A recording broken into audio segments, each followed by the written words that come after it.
My name's Doug Dents. I named this park. Welcome to Sherbourne Common.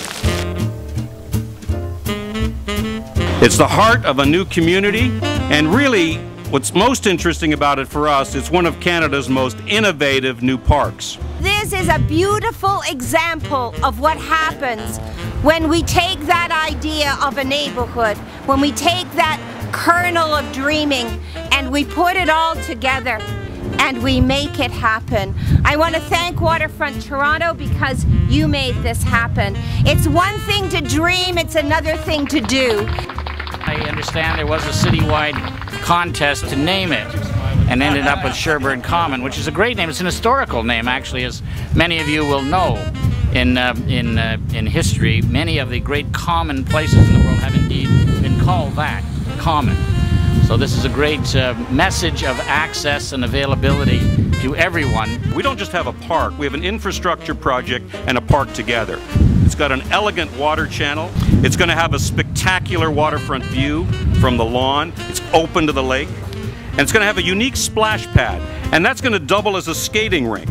And the innovative design, which basically will take the stormwater, run them through a UV system, which is underground underneath that pavilion, take them out through these spectacular arches, and put clean water into the lake.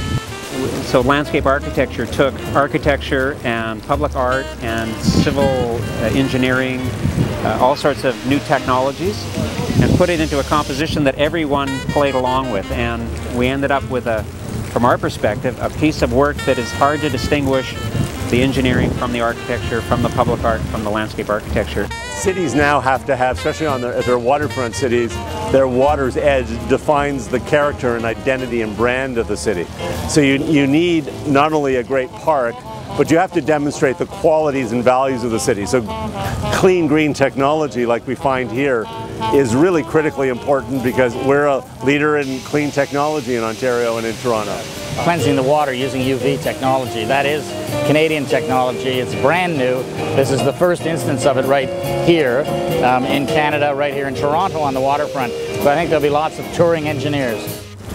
You can save a lot of money if you can combine the infrastructure resources with the public parks, and our society has tended to be so divided that we kind of see the parks are one thing, infrastructure is another thing. We try to integrate it at the very bottom level of everything we're doing so that by the time we get to the end we don't say, oh, now how do we make this green?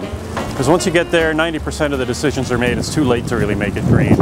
But the reason that it happens like this is there's a little piece of everybody's imagination in it, and there's governments coming in behind to fund it.